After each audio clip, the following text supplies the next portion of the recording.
Welcome to the project, everyone. Today we are back on the Onan generator. Last time we were a little crunched on time, and today we'll have a bit more time to actually start digging into some of the things we need to dig into to get this running. I'm hoping to get this running by the end of this video, so we'll see how it goes.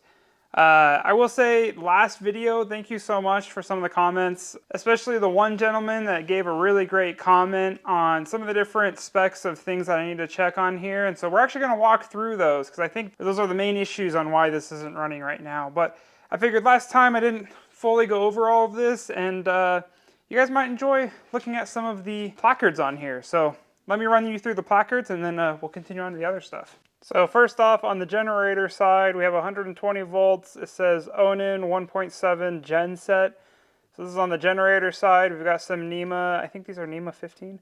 NEMA plugs on here, and that's a pretty simple placard. Here on the Briggs & Stratton side, we have crankcase oil instructions. It says use SC, SD, SE, or MS oil. What, summer? Oh, okay, so they have summer or winter oils. SAE 30 or 10W30 for the summer, 5W20 for the winter, or 5W30 for the winter. If not available, then you can use 10 weight or 10W30. So it seems like it's not that picky on the oil. Check oil level every 5 hours, change oil every 25 hours, and read your instruction book. Briggs & Stratton, what does that say? 4-cycle engine. Oh, Milwaukee, Wisconsin. 10.4 CID. Don't exactly know what that, oh, is that compression ratio? Yeah, anyway, so 10.4 compression ratio probably, 171 cc's, and it 4 horsepower at 3,600 RPM. Okay, up next here on the gas tank, we have this one, which just talks about cleaning the air filter every 24 hours. And re-oil it, make sure it's distributed evenly. There's a paper cartridge to clean every 100 hours, gently tap to remove it. I don't know if we have that paper cartridge anymore, but this one definitely has some patina on there. Okay, now this is probably the most important placard on here. Got the model number, I think it says 1.7 PC-1P/1H. Then we got the serial number on here. Mine is C80251382. 29. Awesome. And then yeah, 120 volts, one phase, which gives us 1.75 kVA and a kilowatt of 1.75 kilowatts. Then we have a power factor of 1 amps. I think it says 14. It's hard. It's like damaged right there. 60 hertz. Installation for the NEMA plug is class F at ambient 40 degrees Celsius. Time rating, there's nothing actually on the time rating. 3,600 RPM, and for electrical equipment only, LR3927. Looks pretty good. 99-1312. Not sure what that number is, but... And last but not least, we just have like a safety placard on how to operate it correctly. So that's all the placards. I think first we're going to do what we should have done last time and actually like pull the spark plug, check the spark plug. Basically what we're trying to do is just make sure, does it have spark and does it have fuel? Compression feels pretty fine, and yeah, I did find out this little piece. This is the kill switch, and of course now that I took it off, I don't know exactly how it goes on. So I need to go look back at the footage there. I think this is like idle adjustment is what they were saying. And I think the diaphragm that we need to check eventually is right here. But let's check this spark plug, shall we?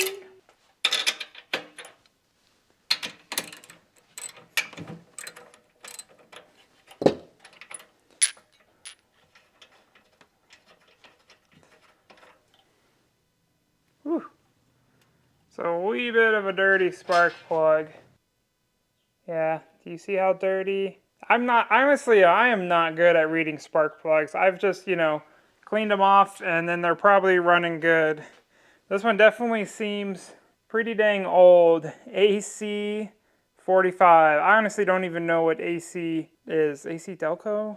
I couldn't tell you. This is a pretty old spark plug. Might want to get a new one. We'll see.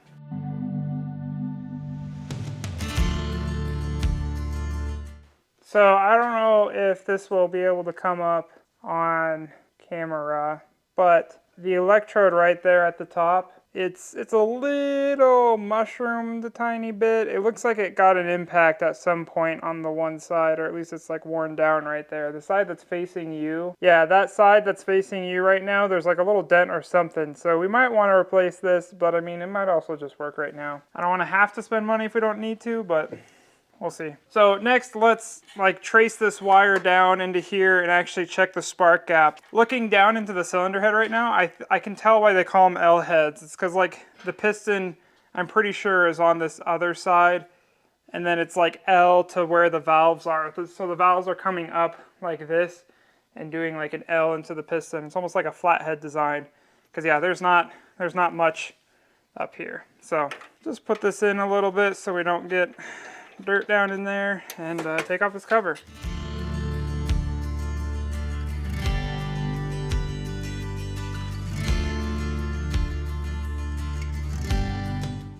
I don't know what I was thinking when they were saying, you know, make the spark gap X wide or whatever.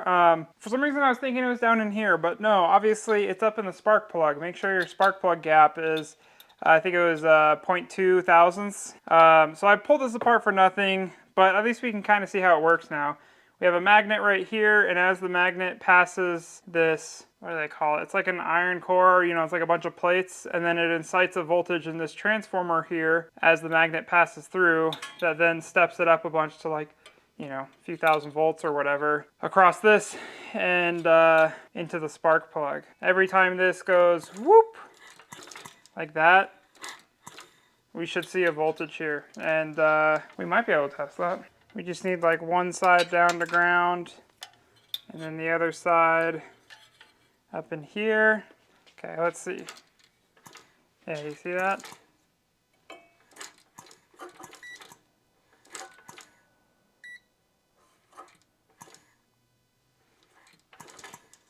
Yeah, so I think it's going so high that it resets my meter, so see, like that. But yeah, anyway, so yeah, we are getting a voltage, so at least this is probably working. So let's actually set our spark gap. So I have one of these old school tools, and we'll see where it kind of fits on there. 0.02, 0.03, we're right about 0.035. This is millimeters. I'm pretty sure he meant inches. Let's try the millimeter side. There is 2.0. Okay, so I looked up the comment and it was saying 20 thousandths, which I'm pretty sure is in inches. And then right now we're sitting at about 38 thousandths or so, and 20 thousandths is all the way here at the very bottom. So we need to tighten up that gap a little bit, and hopefully that should work. I do not know the correct way for setting the gap, so I'm just kind of mashing it on there, and that is right about 20 thousandths. So here's 20 thousandths, and it's just barely tight in there. So we'll see if that does anything.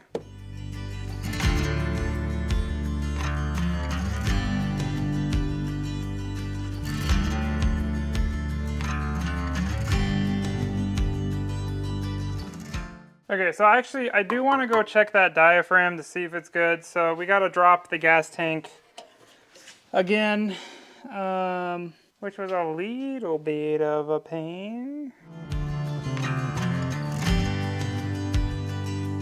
You know what? I bet you this is how we could test the diaphragm. So I'm pretty sure the diaphragm like pushes air through here, and this is what like pressurizes the tank or something to suck up air. So right here, this tube comes from the diaphragm. So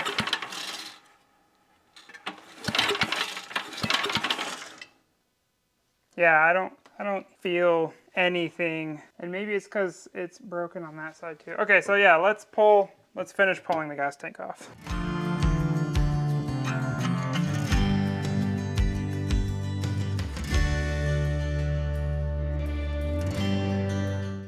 All right, gas tank is off. That gasket is a little toast, but so this is where we are talking right here. So I think what happens is it looks like off axis there's like some sort of flywheel or something, and then it bumps up and actuates this diaphragm right here, which two things. It looks like, yeah, there's probably something in here that bumps up against this diaphragm and actuates it. So we need to see if this diaphragm is broken or not, because if it is, then we're not going to get any fuel because nothing's pushing fuel to the motor. So this diaphragm, we pull this open carefully and see if we can tell if it's in good shape or not. If not, then kind of need to go order some parts. Well, the camera overheated, so I had to let it cool down a little bit. But anyways, any guesses on what's behind door number 3? Oh. Yeah, this is crankcase breather. I thought it was a diaphragm, because I mean, come on, that looks like a diaphragm and something in there. But no, apparently this is actually the camshaft down in here, and then it pushes up the valves, and that makes sense. One valve is for where the carburetor comes in, and the other valve is for where the exhaust is. Which means the diaphragm he's talking about is, the diaphragm we're looking for is probably right up here in the carb. Hey, at least we're able to clean a little bit more. Looking better every minute. Let's put this back together, or at least put this on so that way we don't get junk in there. And if you guys don't know about crankcase breathers, there's typically a little reed valve in there that lets air go out but not in. Because you always want to have negative crankcase pressure. You don't want crankcase pressure, and that is how I blew up a side-by-side I had a bit ago. We'll put this back on and continue our search for the diaphragm.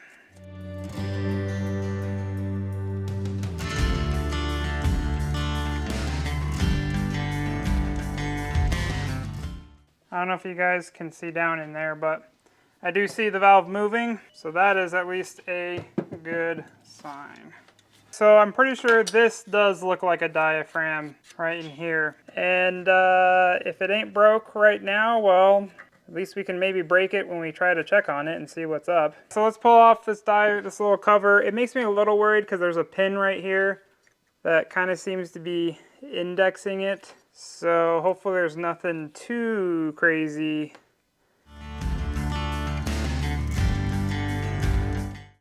Okay. Yep, there we go. With a little bit of finesse, I was able to get that off without breaking it. It looks like our diaphragm's pretty good. There's a nice little spring right there. Looks like there's something interesting happening in here where like half of it's the carb and then there's like a little tube or something that comes in here. Not exactly sure how all that works, but we do have fuel up in here. You can see that. Look, that's all nice and wet. So that makes me feel pretty good. That diaphragm looks awesome. So we will carefully put that back and not disturb it anymore. So yeah, it might just be spark that was our issue. Well, okay, maybe the jets need to be cleaned, but I don't know. I say we should maybe just go for it. See if it'll start. Let's get at least the exhaust back on. Okay, if you guys know these things, you'll have to correct me, but just looking at this, there's 2 tubes for pickup into the gas tank. And after looking at this whole system, it looks like our diaphragm that we pulled off and checked is good basically pumps the fluid from the tank into a little bowl that's in here. If you know how carburetors work, there's a bowl, and on like dirt bikes and stuff, it's gravity fed into the bowl, and then the needles pick up from the bowl. And so like the gas tank is always up above the carburetor. Well, in this one, the gas tank's below the carburetor, so they use a little pump to pump it up, and the bowl is built into the tank, which is awesome because I don't think there's no float. There's no way to turn off the gas coming from the tank into the bowl. And it's a really smart design because I'm pretty sure what they've done is they've just put a little cutout in the tank. So you've got the big tank, the little bowl inside, and they have a little cutout. So as the bowl, if it gets too full, it just dumps back into the tank, which that's super smart. A lot less parts and a lot less to go wrong. So with that being said, right here, this adjustment, I'm pretty sure that's like our idle needle. It's the needle. One of them. I can't really see an adjustment for another needle, so I'm not sure like where's the high speed, low speed needle. It might just be one needle, but I did turn this 1.5 turns out and start from there. And well, let's pull it off. Let's pull it off and look at it. We'll dig into it a bit more. Sound good? Sounds fun. Great. Just like a little spike right there, and we do have a little bit of gunk on the end of that spike. And then we gotta get down into here. This should do the trick.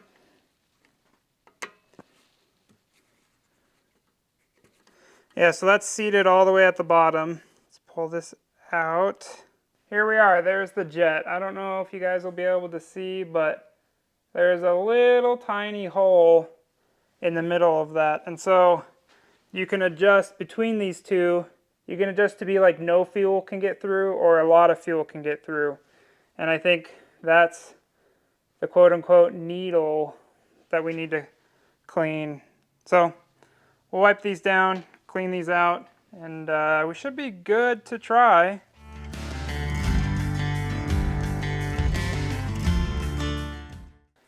Alright, needle is in there, so we're going to bottom it out and then go half turn, full turn, half turn. So that's 1.5 turns. I think that's about the only adjustment in here, guys. Got our choke here.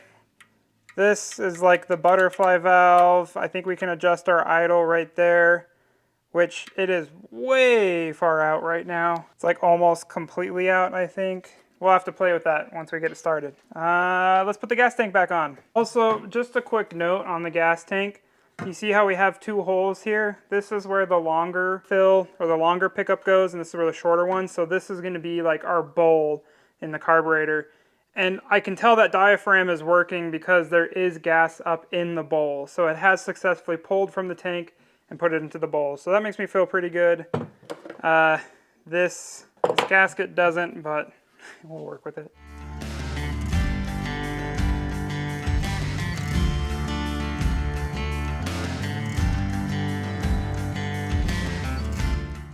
We got the tank back on, we got the exhaust back on, everything should be good to go. We are ready for seeing if this actually works again. So there's these bars that are on the bottom that act as like the feet, and I need to order new feet, but also this one was way bent out of shape. I was able to bend that at my family's house. We'll put in the time lapse right here.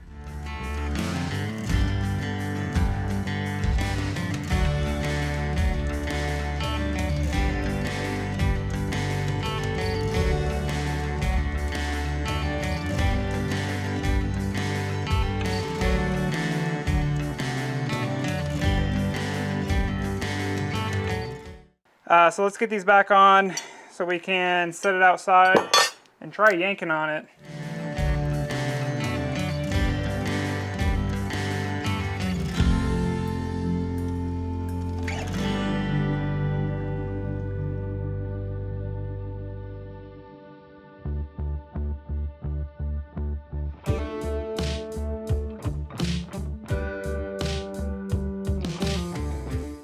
Let's see if it'll start now that we finally know.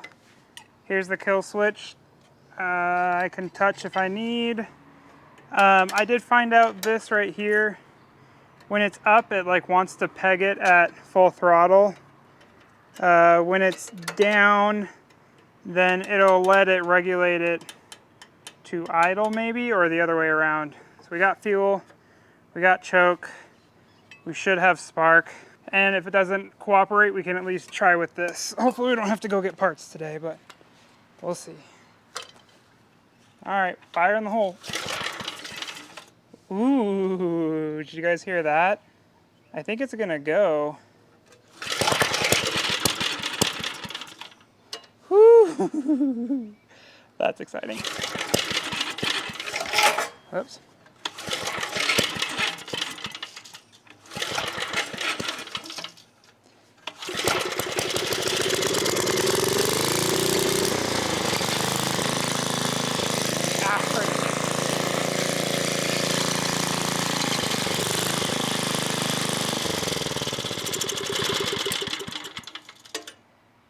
Shocked myself pretty good.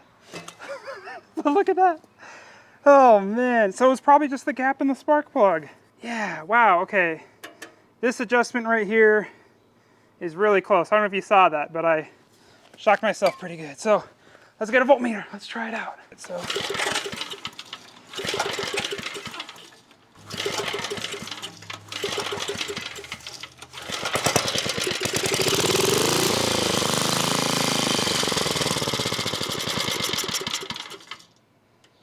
Interesting. What did it say on there?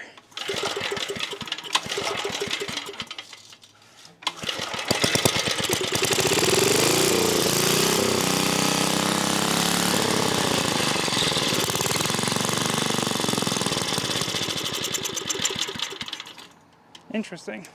So let's turn it out a little bit more.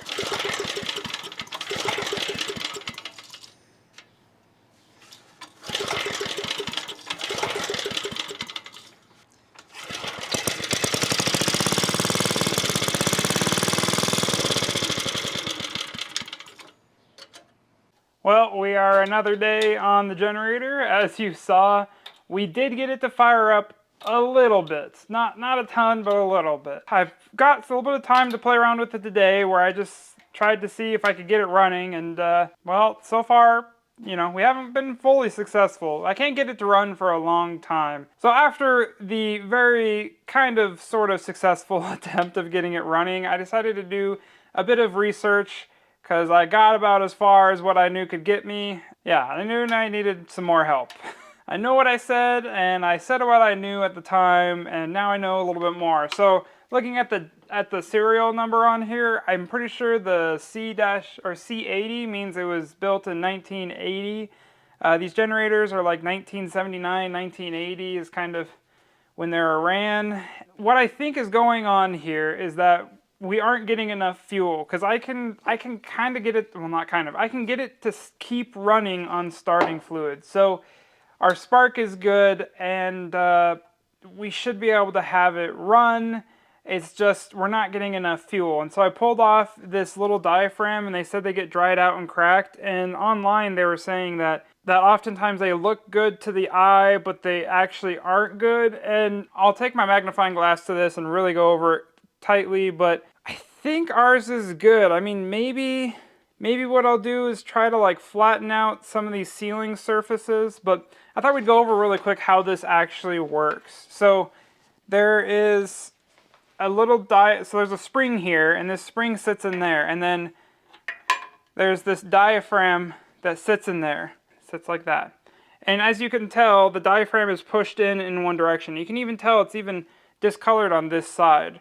So what essentially happens is that we have two one-way valves here that are facilitated with that diaphragm. So there's the hole, and it'll let fluid in one way, but when it pushes back, it'll stop fluid the other way. So we have two seals there, and then we have this diaphragm that pushes against the gas. And luckily, I didn't see a lot of fluid or anything on the other side, so I don't think we have any cracks around the edge of the diaphragm. But I think what's happening is we're either gunked up in our pickup, which I think is this one, and then, or we're gunked up going into the bowl, which is this one. And when I pull this apart, I mean, you can see how discolored that is. So this is where fuel actually is. So I need to come in here and clean out all of that and clean out these holes. Maybe try to make sure these are flat, make sure there's nothing in the way of those, and just really try to get a good sealing surface on these two nipples, I bet you could call them. So I think after that, then this should run great. And something else, after some of my digging, I was able to find a parts diagram for this, and this is a regulator right here. And so twisting this will determine how much like pressure is on the regulator to keep it regulating well. I mean, obviously I haven't got it running, so I don't know exactly how best to tune that, but I can kind of show you how it works really quick. This is the internal regulator. So essentially based on engine RPM and load, this will go from full throttle to like idle. And what happens is right now with this down like that, then this is free to regulate it. You see, it's pretty easy to push that. But if you go up like that, then this suddenly gets really hard. Man, see, like I can't even push it. There is no hopes for pushing that. This is really hard to push. But as we come in, yeah, so this is if you want to do full throttle, and then you push in like that, and then this will allow it to regulate in there. So that's the regulator.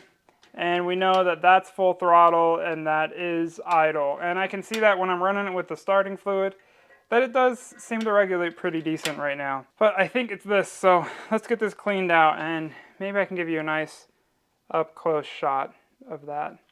So see, there's where the fluid will come towards the camera, and then the flap will cover it and keep it from going back.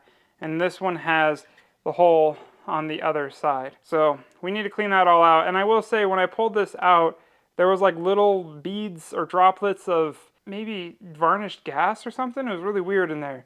Yeah, let's clean this out, clean those out, and clean out the pickup, and then I think it should run. Let's get to it.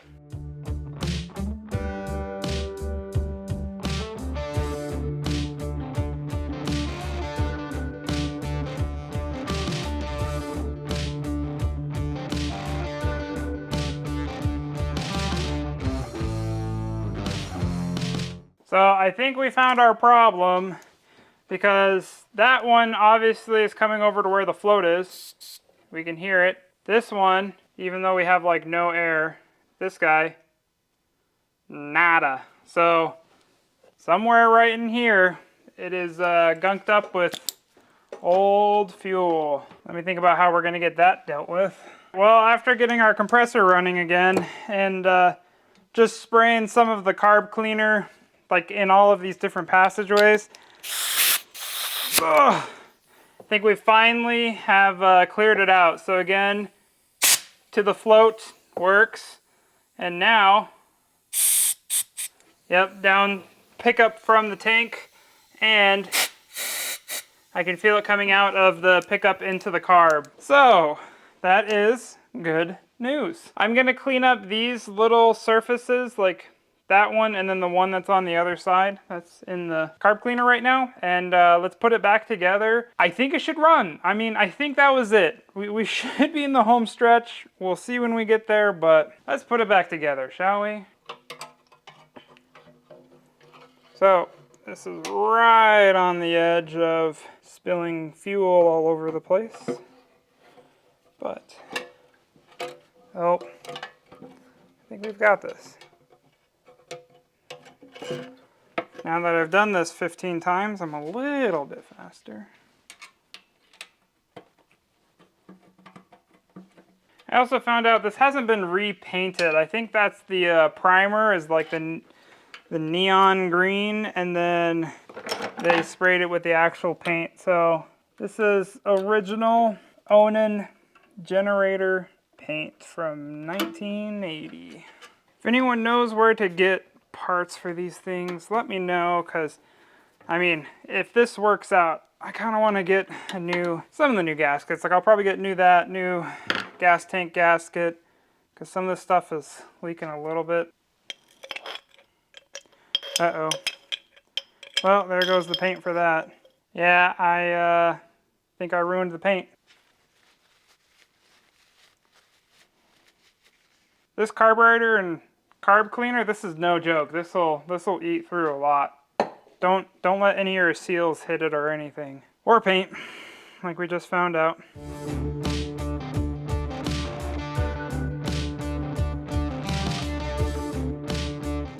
Here goes nothing, I guess.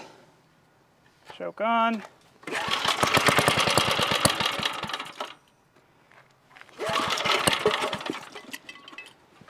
Maybe that other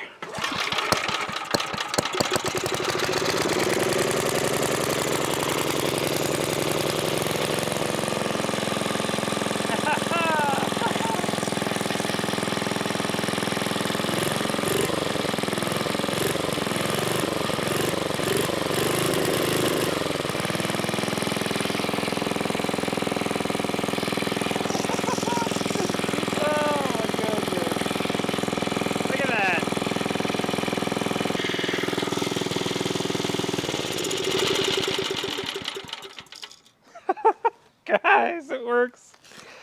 Oh my goodness, it works. Kill switch works. So yeah, it was just clogged up a little bit. Let's put the bar on and find something fun to do with it. Well, let's try this out. Got the air filter back on.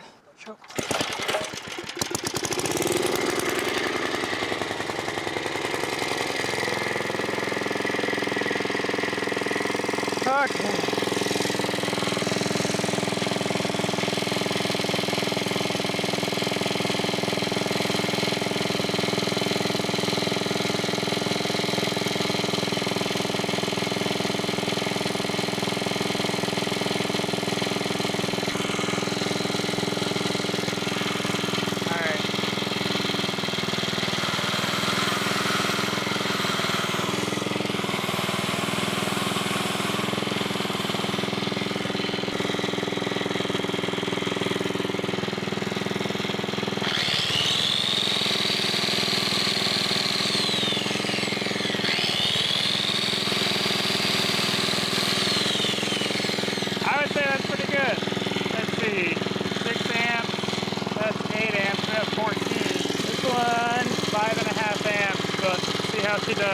Again, we should have 14.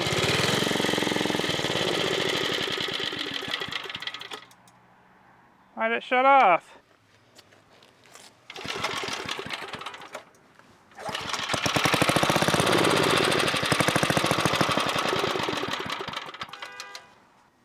Is it clogged again? Maybe.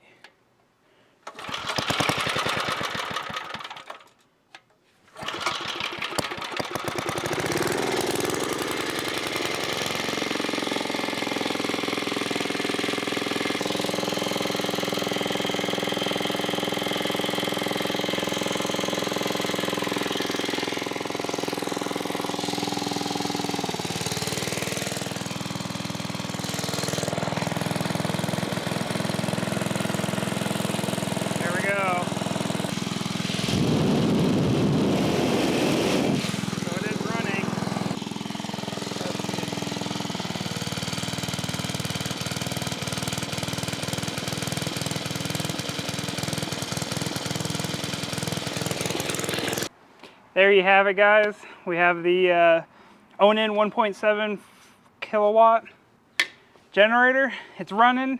I don't know why it died there for a second, but overall I think it's working. And if anyone knows a bit more about generators, again, this is the first one that I've owned and I've tried to work on, so seeing that 60 hertz was a little interesting. Maybe I have to adjust the regulator on here so that way the RPMs will be up a bit higher, and that's why I was seeing the 60, but if that's normal, someone let me know. But until then, I think this is pretty much done for now and ready to start serving us a little bit at least, because I mean, I can run some of my tools, and I think we're ready to move on to the next thing. Glad you guys could come along on this project. If you want to come on the next ones, hit the subscribe button. It'd really help us out if you hit the thumbs up. And we're just so glad that you're here. We'll see you next time. Bye.